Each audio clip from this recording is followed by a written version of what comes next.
Scene in Charlottesville, Virginia, in a car plowing into a crowd of demonstrators protesting against those white nationalists. You look at both sides, I think there's blame on both sides, and I have no doubt about it. 3 Muslim students have been shot dead in an apparent hate crime at the University of North Carolina. The hate crime, the deadly shooting this week inside a bar in Kansas. UK police have recorded nearly 6,500 incidents in a 4-week period spanning the day of the Brexit vote. Police say a lone gunman opened fire on Sunday at the Islamic Cultural Center of Quebec.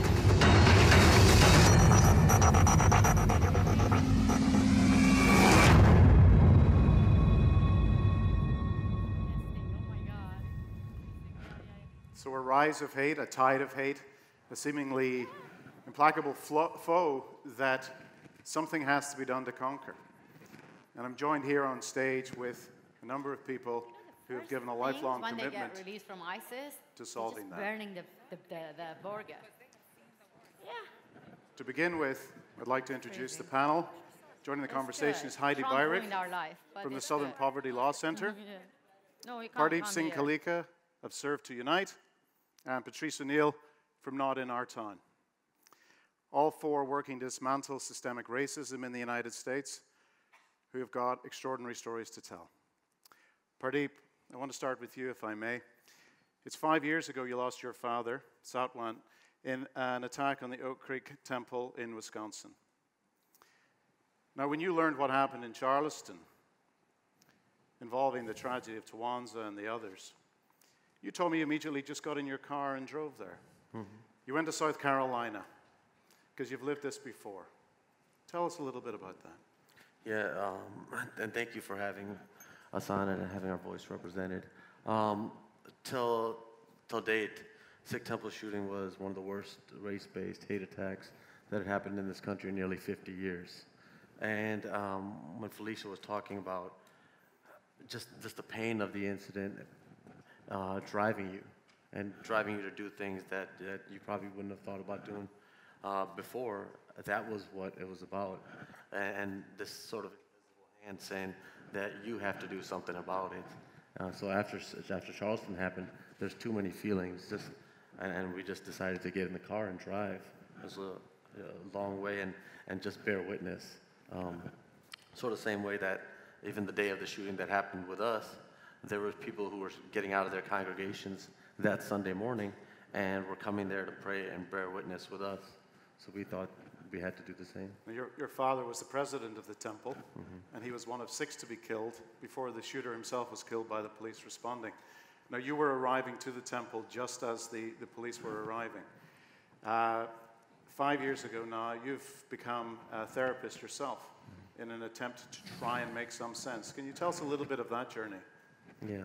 So by the good graces of just timing, my daughter, and this is, I have 3 beautiful women in my life, my daughter, my wife, and my mother, and they've all played a very important role in just me being who I am today, and my daughter that day, for the circumstances of her forgetting her notebook, kept us out of the firefight. And I thought about that for just a long time.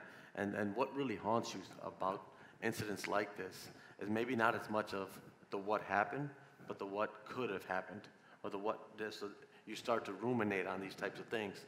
And I started to realize, as much as I was projecting this, I'm put together, I'm okay, I'm fine, let's just go on with the mission thing, that I was going through these feelings of post-traumatic stress. this recurring thought process. I would be in coffee shops and really just be looking at the door for an exit plan. I would be in conversations with people and really just not being able to communicate or listen to what they said. So I decided, you know what, let me cheat the system and not go to therapy, but become a therapist. So in that mission, eventually I became a therapist, and really just recently have started doing therapy myself. And so I've decided, you know, if I can't sit across from somebody else and say that they need to go and get some help or get somebody to listen to when I can't do that myself. But the terrible violence that was wrought on the temple also created division, didn't it, within the temple, because there was the debate about what is the direction, with your father being the president of the temple, that sense of what is the direction that we should go on, where is the path that we go in terms of recovery. How did you navigate that? I just, you know, I was in a unique place, and I was 35 years old, and I tell people this all the time, there's nothing special about me. I just embraced my uniqueness, which I was 35 years old, and I knew that I had to speak up for people that lost their but made breadwinners. A lot of these were children who will never have their fathers around again, so just doing what you needed to do to like offer healing, and that being the main purpose, the driving purpose in my mind. And me and Felicia talked this morning about the divisions, about how people, you know, when somebody comes in to do something like this and to cause a race war, what they're trying to do is trying to divide and conquer. So it's up to us as peacemakers to say, you know what, no, this is not going to happen this way. Felicia, you also faced some form of divide within the church? Yes, I did. I no longer go to the church that I used to go to. I go to a church about 2 blocks where I used to go at.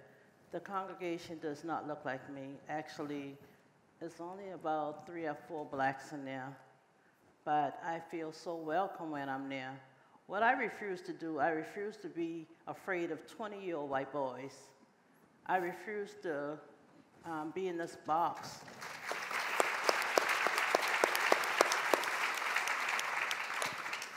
My question is the most everybody here. Who's teaching these 20-year-olds racism? Let's erase racism. And the only way we're going to erase racism is getting to know one another. So the church I go to now, I love it. They love me. I hadn't had any problems. Actually, I'm the head usher over there now. So I love it. But let's try our best to erase racism. It's no race. It's only the human race. It's only the human race. When it doesn't matter what area you're from, it doesn't matter what color you are, we all bleed red blood. We all bleed red blood. I don't want any of you to be a member of the club that nobody wants to be in. From death from a loved one, our child, our father, anyone. You don't want to be a part of this club. It's a sad and lonely club to be in. Heidi, you're the director of the Intelligence Project at the Southern Poverty Law Center. You've done an awful lot of groundbreaking work. Can you give the audience a sense of context here with respect to how bad it is and how bad it seemingly is continuing to get? How did we get here? In the United States right now, we face an unprecedented level of hate group activity and domestic terrorism. The 2 perpetrators of the incidents that you guys were so deeply affected with, they are only a couple of what has been something that has been happening, attacks like this, about every 34 days in the United States. So it's an extraordinary amount of violence that people aren't even aware of because we don't think of this as a pattern. But white supremacy, neo-Nazism, these kinds of ideas can drive people to do very, very terrible things. So there are right now more than 900 hate groups in the United States, and that's about a third more than 15 years ago. And these are organizations that cannot tolerate diversity in the United States. They just are not able to handle our changing demographics. And part of the violence that we see from them, not just terrorism like we're talking about here, but hate crimes and so on, is a result of this big problem we have with the backlash against the changes that the United States is seeing. Patrice, you're involved with, you're the founder of Not in Our Town, which was born out of a PBS documentary in 2011, well worth a look. When incidents like this happen, you get contacted. Actually, it was 1995. I was 12. Not 2011, but yes, we do get And you get contacted by communities to provide help, to provide some frame for a healing process. Right. Can you tell us a little bit about that work?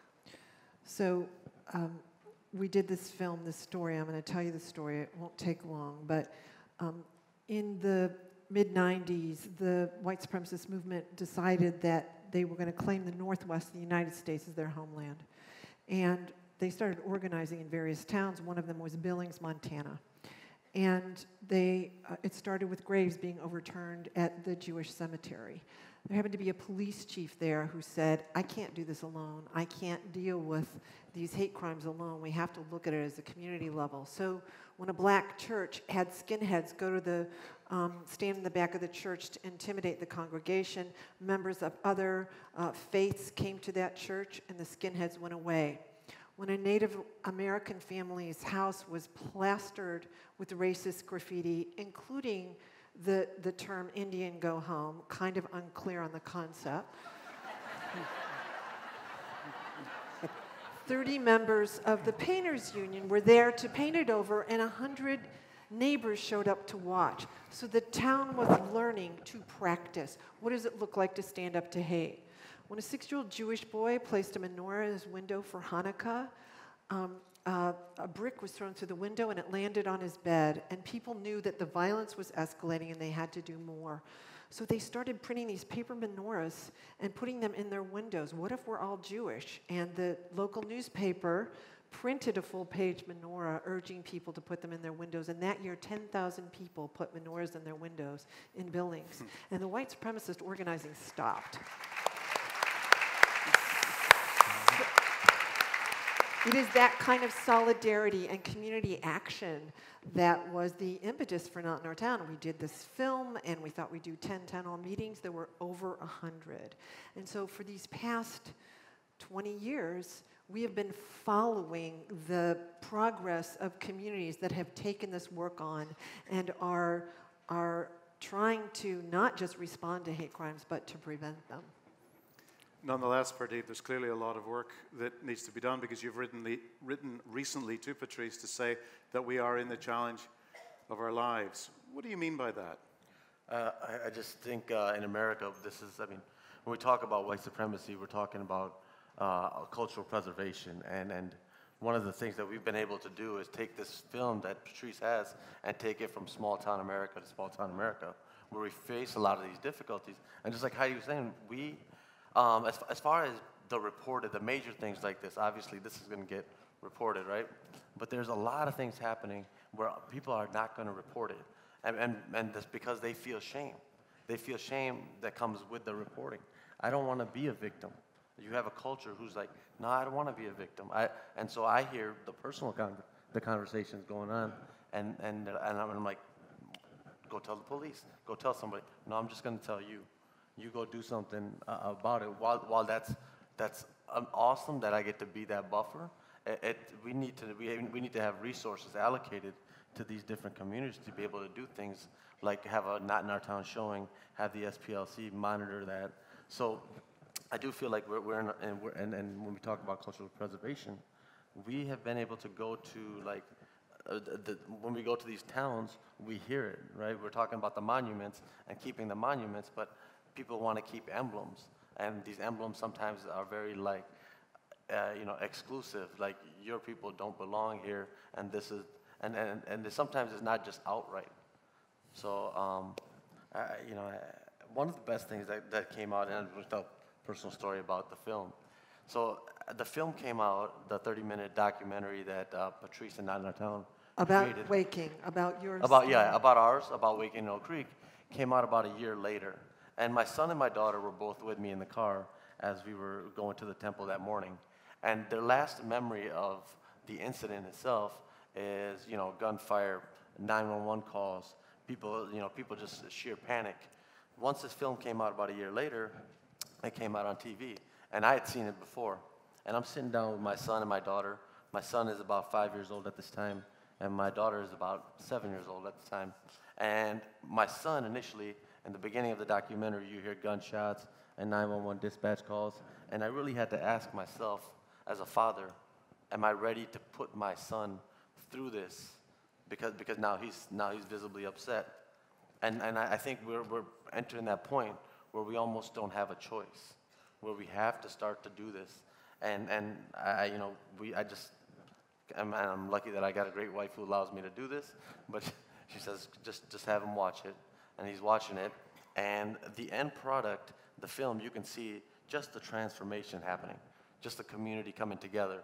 And then not just us, but the entire broader community coming saying, we need to heal like this. And by the end of it, I asked him, his name is Jay, and I'm like, Jay, how was that film? How was it okay? And he's like, Dad, honestly, it was sad when it started, but it had a happy ending. And that's what I take out of this. And when we're watching the films and these new films that are coming out, have an end goal. And the end goal should be, how do we transform? How do we heal?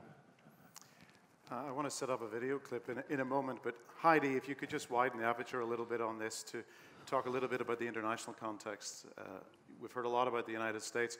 Where is the main pressure points, would you say, in the hatred generally? Canada, of course, is not immune.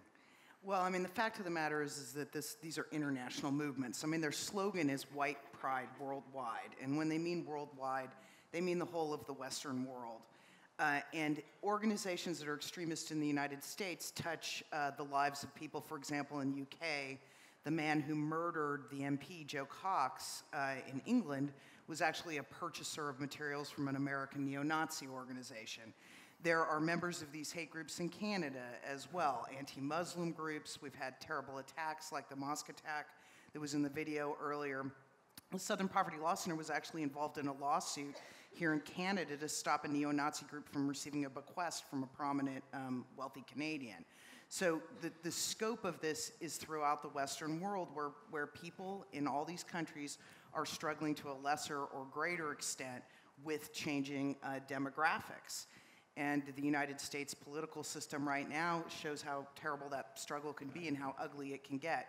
But it's not just the United States. The ignorance is quite shocking.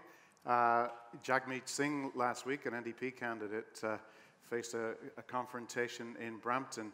And I think we have that video clip that we can roll now. Hold on, give me 1 second. My name's Jennifer, I'm a women's advocate. One second. Can you hear this way? Some facts. We know you're in bed with Sharia. We know you're in bed with the Muslim Brotherhood immediately. I would like to know, call the police. So just 1 second. Let's just, what do we believe in? We believe in love and courage, right? Love and courage. Love and courage and a lot of confusion. The Globe, we're going to try and find out who that woman was. Really love to understand better what she was thinking and what she was facing. But to all of you, this terrible problem, and particularly again, we've seen it in Virginia. President Trump's comments, there's blame on both sides.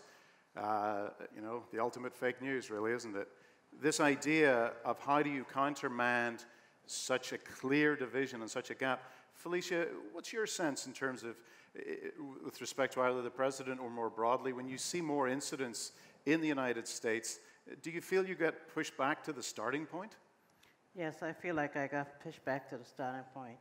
When I see things like this happening all over the world, it puts me there, right in the midst of it. You have to realize that I've laid under 77 gunshots. I've seen my aunt die, I've seen my son die right in front of me.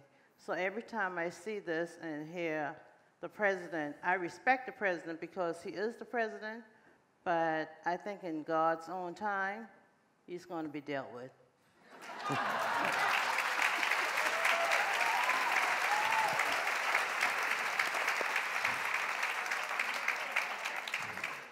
Heidi, you speak almost as if there's a machine behind the number of hate groups now, the 1 to 2 million members of the various hate groups, the internet feeding them and such like.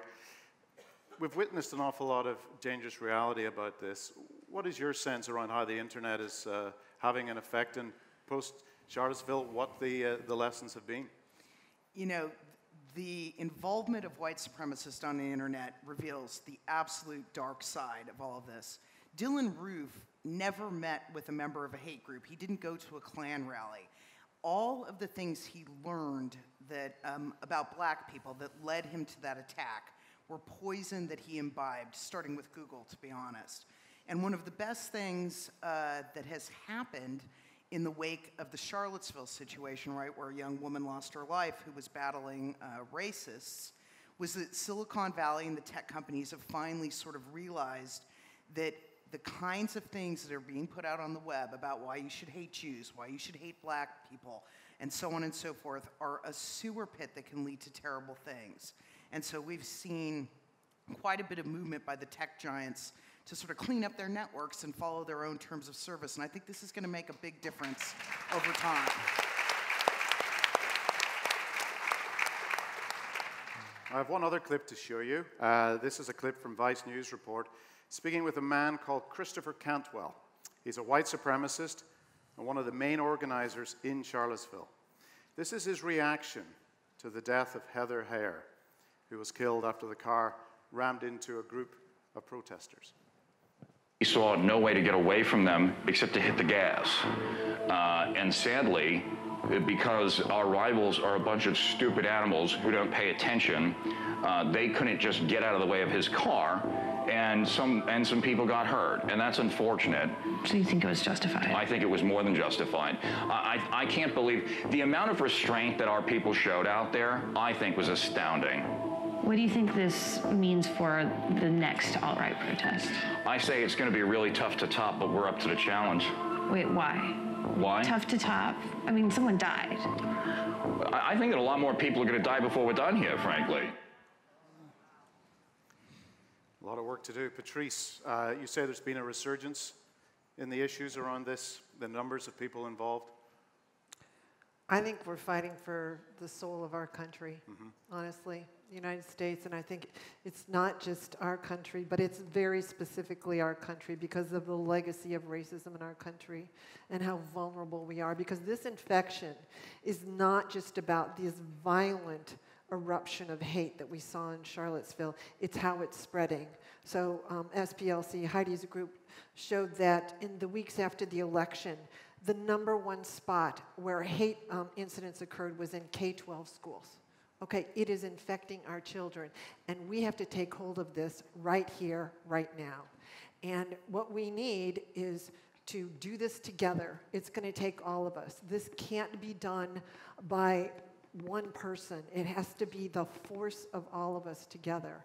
It's a vital moment, and I think hope is fiercely radical in this moment. It's fiercely radical to be hopeful. I mean, what do we see here from Felicia, from Pardeep, from Heidi? We see incredible hope, and we have to keep our eyes on it because the road ahead is really rocky. It's out there, and we can't think it's going to be easy, but we have to keep our eyes on that. Because to all of you, there has been almost this march towards an increased number. I think where Virginia was a surprise to so many was the fact that people were openly walking, parading. They've got their torches, they're shouting their slogans. But if we go back, certainly pre-Trump, this has been a problem that the United States has been facing for many, many years. Is it possible that when one looks at history over the last 50 years, we're actually returning back to where we were pre-civil rights? Heidi? Yeah. God forbid. I mean, really. I mean, look, the country, the United States was born as a white supremacist organization, as an institution. And it's taken a long, long battle to unravel that. You know, we still have monuments to the Confederacy in mass in the United States. This is a bit shocking, right? And, you know, it was very recently in the mid-'60s that, you know, discrimination by law was changed in the US. So it's not surprising that we have this battle. On the other hand, we've come a long way. And it's because of the good people who are sitting here with me and the folks out there in the audience that when we take these things on, we can make a difference. Patrice is right. And so, you know, I don't feel complete desperation, but I do feel like the work ahead is hard. We need to put an end to that legacy that the United States has. And David, you know, 50 years ago, 50 years ago, 4 little girls endured the impact of a bomb intended for Dr. Martin Luther King Jr. coming out of church one day, on a Sunday. After that, that inspired the Civil Rights Act, the Voting Rights Act, and legislation that came to pass. What we need to address right now, as we need to address policy, yes. We need to address systems, yes. But we also need to address the minds and hearts of people moving forward. And a lot of that comes with understanding the role that forgiveness plays. And when I say forgiveness, sometimes people misunderstand and say, you know, forgiveness is forgetting. Forgiveness is overcoming. Forgiveness is transformation. Forgiveness is transformation with vengeance. And so we all have to be vengeful. Just as Felicia said, she needed to forgive to make sure Dylan Roof got 33 sentences. She needed to do that. We all, as we go today, we all need to be vengeful because there's going to be circles that you're part of that we're not part of. And if we don't go do that, if we don't go speak up in those circles, when we see it, then you could be putting somebody else's life at risk. And the final word, Felicia? Let's erase racism. My son, final words, we mean you no harm, we mean you no harm, we mean you no harm. Let's erase racism. Ladies and gentlemen, thank you very much.